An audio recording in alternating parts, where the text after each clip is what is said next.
ગતરાત્રે Deodar Bhabhar highway પર ST bus ડ્રાઈવરે break મારતા એસટી બસનો દરવાજો ખુલ્લી જતા માસૂમ બાળક નીચે પટકાયો। દિયોદર તરફથી આવતી દિયોદર જૂનાગઢ એસટી બસ ભાભરના મીઠા ગામ પાસે પહોંચી ત્યારે અચાનક રોડ પર ગાય આવી જતા ડ્રાઈવરે ગાયને બચાવવા એકદમ બ્રેક મારતા એસટી બસનો દરવાજો ખુલ્લી જતા માસૂમ બાળક રોડ પર પટકાતા માથાના ભાગે ઈજા પહોંચી। તાત્કાલિક ઈજાગ્રસ્ત બાળકને સારવાર માટે ખસેડવામાં આવ્યો। બાદમાં મામલો પોલીસ સ્ટેશને પહોંચ્યો। સલામત સવારી એસટી અમારીના સૂત્રો સારા લાગે છે।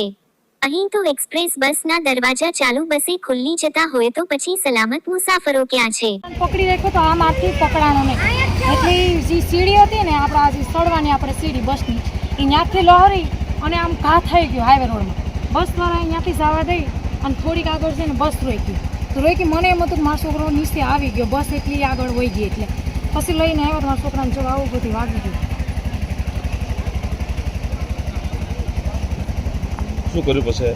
મેં કીધું કે આવી રીતના આમ ભાઈગું કામ તો મને ધમકાવા વળગી એ કોઈ બેન હતી મેં કીધું મારે કાંઈ કરું ઘેર વહી જાઉં છોકરાને એ લોકો આમાં ખર્ચ તો દેવાનો કે પછી મારા છોકરાને આ સીટી સ્કેન કરાવવા લઈ ગયા કે હાલો તમે અહીંયા મારી પાસે પૈસા માંગ્યા કે આને 3500 રૂપિયા કે 3500 રૂપિયા આપ્યો તો મેં કીધું મારી પાસે પૈસા વાહન ફોટા પડાવવાનું કીધું તો વાહન ફોટા ના પાડી મારા દીકરાના દુખે હાલે નથી હોતો તો મેં કીધું પાછળનો ફોટો પાડતો હતી કે પાછળનો ફોટો ના પડી તો એ કામ પડી એવડે મારા 3 છોકરા લઈને અમને હેરાન કરે, કેટલા વાગ્યાને હેરાન કરે, 8 વાગ્યાને હેરાન કરે ને સામું અમને પ્રેશર દે છે કે અમે કેસ ભાઈ તમે હતા ને મારા છોકરાને લેવા વાળા સાહેબો આવીને એમ કે લેડીઝ છે એકલા મુકતા નહીં।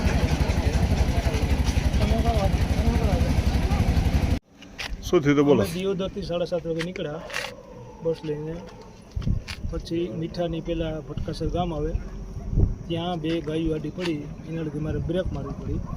બ્રેક મેં જોરથી મારી એટલે છોકરાઓ આગળથી પાછળથી આવી અને નીચે પડી ગયું, બરાબર દરવાજા ભટકે નીચે પડી ગયું એટલે એને થોડુંક વાગી ગયું એટલે પછી ત્યાંથી સુધી બસ આવી અને મેં અહીં ડેપોમાં ન ગયો અને સીધા વાવસર પર આવી અને ઇકો બંધાવીને સીધું દવાખાને લઈ જઈ મેં એને પાટાપિંડી કરાવી અને મેં કીધું માથામાં લાગ્યું તો સીટી સ્કેન કરાવ્યું, સીટી સ્કેન કરાવ્યું।